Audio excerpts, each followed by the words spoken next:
Bonjour, bienvenue sur l'Argus.fr. On est ici dans un lieu très particulier en fait, chez Opel Classic, là où sont stockés tout le patrimoine de la marque. Il y a de la voiture de compétition, il y a de la voiture ancienne. C'est ce qu'on va vous amener à découvrir tout de suite.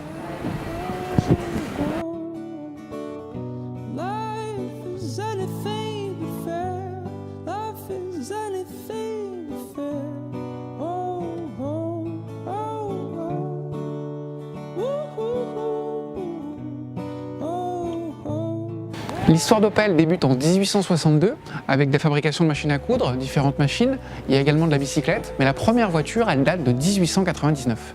Et le premier véhicule Opel, il est là.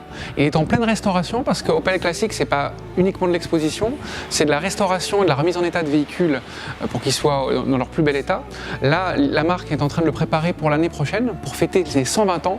Donc il va être bichonné et il va être remis en état.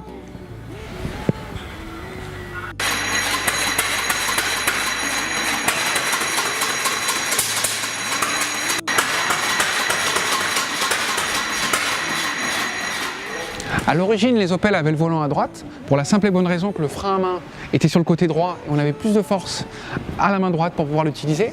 Après, progressivement, le levier de frein a été placé au centre de l'habitacle.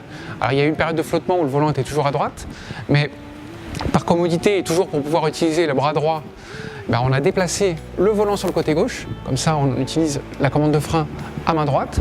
Aujourd'hui, il y a toujours des Opel qui ont le volant à droite, mais elles sont commercialisées sous la marque Vauxhall. Sur cette génération d'Opel Olympia qui date de 1937, on a encore un style relativement européen avec une verticalité de la calandre qui peut rappeler la Citroën traction avant. Là, on est sur une génération qui date de 1950 et on a une influence très aérodynamique dans le courant Streamline et c'est manifestement une influence très américaine. Opel est entré dans une période américaine. Dans les années 50, on a toujours cette influence américaine, par exemple sur cet Opel Record qui peut rappeler certaines Chevrolet américaines mais en réduction, parce qu'elles sont adaptées pour pouvoir circuler sur le vieux continent. Ça continue aussi avec cette génération, des calandres imposantes, beaucoup de chrome, et puis on va très vite arriver à un modèle marquant, celui qui célèbre les 2 millions d'unités produites. Ce 2 millionième exemplaire produit, c'est celui-ci, une Opel Capitane, sortie d'usine en 1956. Alors pour célébrer cet événement, tout a été doré, les chromes ont été remplacés par des dorures. Alors, c'est peut-être pas du plus bel effet, mais bon, ça a le mérite d'exister.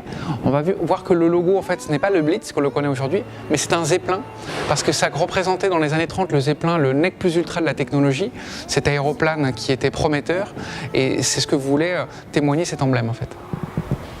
Étape très importante dans l'histoire d'Opel en 1964 avec l'ouverture du centre de style à Rüsselsheim. Opel importe les méthodes américaines et va créer le premier concept car européen, l'Experimental GT, qui est ici, qui sera présenté au salon de Francfort en 1965 et qui donnera naissance en 1968 à l'Opel GT, qui sera commercialisé jusqu'en 1973. Donc là, on a l'un des derniers exemplaires de l'Opel GT. On vous en parlera de manière plus détaillée ensuite. Et puis chez Opel, la tradition du coupé sportif, c'est vraiment quelque chose d'intense. Le coupé sportif populaire, c'est une longue tradition chez Opel. On a eu la Opel GT de 68 à 73. Et puis après, cette tradition, elle s'est perpétuée avec l'Ascona et puis les différentes générations de Manta. Pour l'anecdote d'ailleurs, retenez bien l'avant de cette Manta en forme de squale. Ça va inspirer les Opel futurs, mais ça on aura l'occasion d'en reparler plus tard. Les différentes générations d'Opel Manta ont occupé le terrain des années 70 à l'aube des années 90. Il y a eu également l'Opel Kadett, et puis dernier coupé en date, l'Opel Calibra, qui a carrément une double personnalité. Double personnalité, je vous disais, pour l'Opel Calibra, avec cette définition bourgeoise, intérieur cuir, présentation exclusive, et version radicalement sportive avec cette version de compétition tout habillée de carbone qui fait plus de 310 chevaux. Dernier exemple en date, c'est Opel Astra DTM qui sort du circuit, elle n'a pas été nettoyée, elle est vraiment dans son jus. Et la particularité, c'est cette porte papillon qui permet de se glisser comme on peut dans le baquet. Opel, ce ne sont pas que des petits coupés sportifs populaires, ce sont également d'imposants coupés statutaires à motorisation V8 et d'influence américaine. Dans les années 60 jusqu'à l'aube des années 70, le haut de gamme d'Opel, c'est le trio Capitane, Admiral et Diplomate. On a ici une Capitane avec un moteur V6, 3,6 litres de 190 chevaux. Et en point d'orgue, c'est sur cette Diplomate. Ce moteur V8 5 litres 4, 230 chevaux, un moteur qui consomme jusqu'à 30 litres et demi au 100 km. Et là, les chocs pétroliers, ça a été fatal. Il a fallu faire marche arrière et arrêter avec ces grosses cylindrées qui fonctionnaient bien outre-Atlantique, mais qui n'étaient plus du tout adaptées à l'Europe.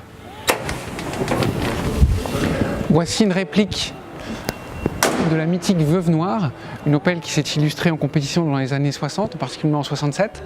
Elle a été mise au point par Anatole Lapine, le designer qui, en 1977, a dessiné la Porsche 928. Autre Opel mythique, ce concept qui a été présenté au Salon de Genève en 1965.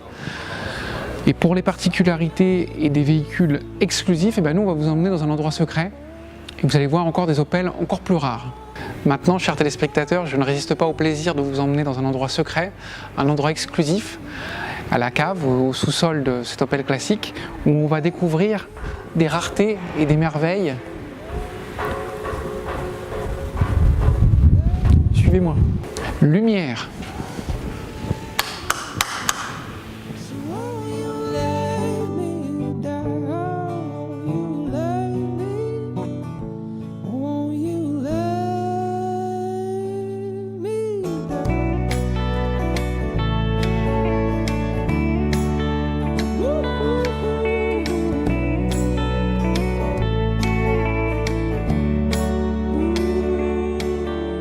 En 1969, Opel a le projet de décapsuler l'Opel GT en proposant cette version Targa. Elle a été confiée au carrossier italien Michelotti. Malheureusement, l'équation économique rendait trop onéreux ce véhicule qui était censé être populaire à l'origine et abordable.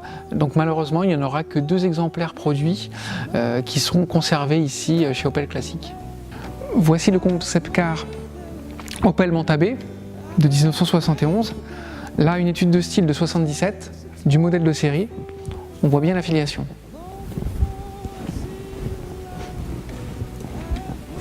L'Opel Corsa, c'est une voiture mondiale, elle a séduit tous les marchés, il en manquait plus qu'un, c'était celui de la Lune. Donc en 1997, chez Opel, on a envisagé de vendre des Corsa sur la Lune avec ce concept car Opel Corsa Moon. Ces roues vous rappellent peut-être le fameux Rover, le véhicule lunaire qui est toujours stationné sur la Lune. Eh bien c'est un clin d'œil parce qu'il a été fabriqué par General Motors, propriétaire d'Opel à l'époque. Dans les années 90, les SUV urbains n'étaient pas encore à la mode et pourtant Opel y pensait déjà avec ce prototype sur base d'Opel Corsa. D'ailleurs, le côté bicolore, c'est de la personnalisation et c'est des teintes typiquement d'époque. Et on a des barres de toit, on a des pneus plus épais, des arches de roues marquées. On pourrait dire en quelque sorte, c'est un peu l'ancêtre du Mokka X. L'Opel Tigra, c'est un autre coupé populaire de la marque Opel. Il a inspiré les designers avec 2 déclinaisons cabriolet, avec celle-ci un bossage particulier et là un bossage un peu moins sportif. Malheureusement, ces versions n'ont jamais vu le jour. Autre déclinaison qui n'a jamais vu le jour de l'Opel Tigra, c'est cette version V6 qui devait initialement avoir un moteur de 210 chevaux. Pareil, peut-être que le marché n'était peut-être pas à l'écoute de ce type de véhicule.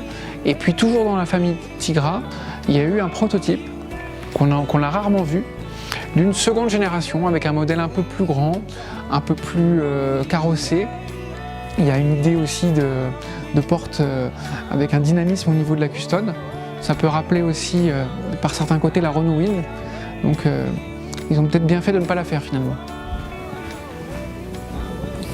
Tout à l'heure, nous évoquions la double personnalité de l'Opel Calibra, avec d'une part le coupé bourgeois et d'autre part la version de compétition. Il y aurait pu également avoir une troisième personnalité si Opel avait commercialisé cet élégant cabriolet. Malheureusement, il restera dans les cartons et en l'occurrence chez Opel Classique. Vous connaissez tous l'Opel Speedster, ce roadster sportif développé sur la base de la Lotus Elise, mais ce qu'on connaît moins, c'est cette version SUV avec des roues plus importantes, une garde au sol plus élevée, et ce qui nous fait penser en fait immédiatement à un buggy. Pourquoi pas une réminiscence du buggy Chevrolet Corvair de l'affaire Thomas Crown.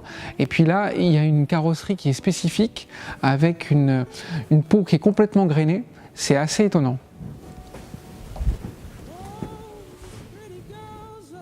En 2005, au salon de Francfort, Opel dévoile le concept car Antara GTC, un étonnant coupé SUV à 3 portes, Malheureusement, la version de série, ça sera un SUV classique à 5 portes. C'est un peu le regret parce que Opel aurait pu devancer les BMW X6 et consorts et être une fois de plus pionnier sur un segment de marché. Concept car qui est resté relativement méconnu dans l'histoire d'Opel, ce concept car G100 de 1999, c'est une structure entièrement en aluminium. La partie avant, c'est celle d'une Opel Astra, cellule centrale d'Opel Corsa et toit d'Opel Tigra Twin Top. Et au final, les proportions de ce véhicule rappellent plutôt une Mercedes SLK. Et c'est dommage que ce n'est pas allé au bout parce que ça aurait pu tirer vers le haut et donner plus de statut à une marque comme Opel. Autre étude de cabriolet restée sans lendemain, ce cabriolet Monza qui a des accents très américains, notamment quand on voit l'intérieur en cuir rouge et tout le dessin de la poupe, ça rappelle beaucoup les fameuses Chrysler Le Baron. Alors ça, est-ce que c'était pas adapté au marché européen, on ne sait pas, mais en tout cas ça aurait fait une très belle auto. Avec sa calandre et ses lignes, cet Opel Senator de seconde génération peut faire penser à l'Audi V8 qui deviendra par la suite l'Audi A8, à l'époque où Opel avait des ambitions dans les hautes sphères. Mais plus encore, on va terminer en beauté avec ce modèle charismatique, l'Opel Lotus Omega, avec un moteur V6 3,6 litres biturbo de 377 chevaux et un équipement très rare à l'époque, une boîte manuelle à 6 rapports, véhicule haute performance, qui permettait d'asseoir l'image de la marque parmi les modèles sportifs. Nous tenons à remercier Opel pour nous avoir laissé accès à cet endroit privilégié. Et puis si cette vidéo vous a plu, n'hésitez pas à nous laisser un like, un commentaire et puis surtout à vous abonner sur notre chaîne YouTube. Nous on vous donne rendez-vous très bientôt sur largus.fr. Chers téléspectateurs, suivez-moi, je ne résiste pas au plaisir à vous ouvrir l'accès à cet endroit qui est habituellement fermé au public, un vrai cabinet de curiosité, un écrin où Catherine de Médicis recelait toutes ces précieuses étoffes. Et suivez-moi. Ah, pardonnez-moi, on n'est pas chez Catherine de Médicis, mais on est chez Opel.